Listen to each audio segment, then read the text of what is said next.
tons of families grouped up, it seems like, going out today. Although it is cloudy, I guess it's nice not to be scorching hot. Makes me wonder if people are still trying to avoid, I guess, stores and stuff as much as possible, because I even got like coupons from places that are offering you like 1,000 points to buy anything. So 1,000 points is about like $1 from this place. So you could literally buy like, I don't know, a 20-cent candy or something like that, and they'll give you like $1. I guess they want to try to attract people. Have people been using things like sanitizers for their phones and equipment? I was just looking at that one by Samsung that they're releasing. Apparently it's meant to put your phone in there, but from their marketing materials, you can basically put everything from like, I guess, like earbuds to toothbrushes and stuff like that. They actually have this for the electric toothbrushes usually, like these UV, I guess, sanitizers. I guess this would be a common thing too. And for me, one of the most interesting things I read today dealt with that topic on how, I guess, when it comes to things like drones crashing and stuff like that, especially like little toy ones, people make such a big deal about it. Doesn't matter what it is compared to anything else in life. So this one actually got me thinking, because this article here says, drone falls on police car at scene of fatal crash in SE Houston, officer says. A drone fell on a police car as officers were investigating a fatal crash in Southeast Houston. Officers said they were on the scene of a crash on Sunday at around 7:46 p.m. when the incident happened. In the first wreck, police said motorcyclist was killed after he and a driver crashed into each other on MLK Boulevard on Rapido Road. The driver was released from the scene.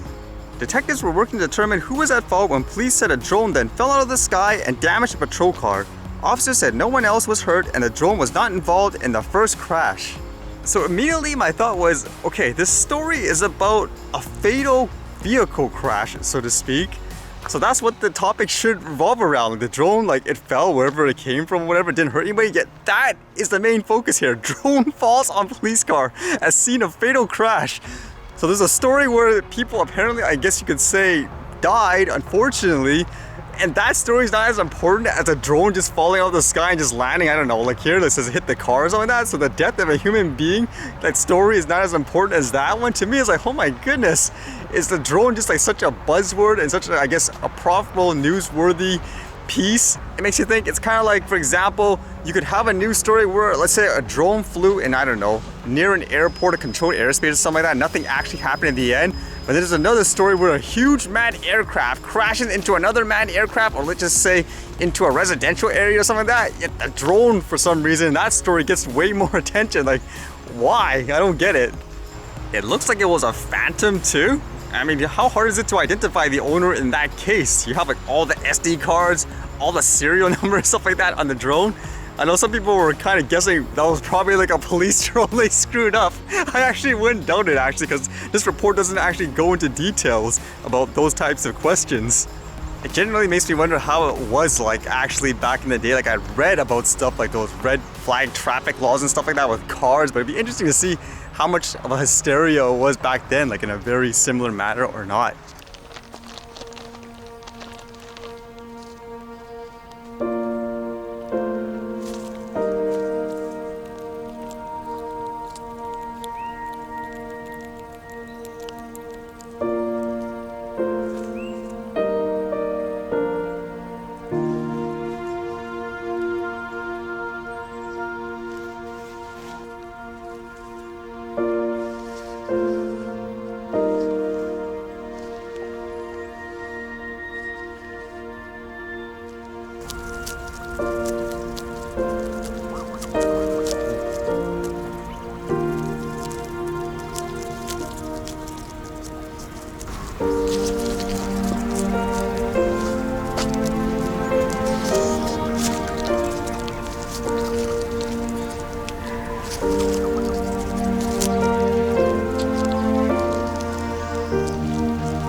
Alright, see you guys later.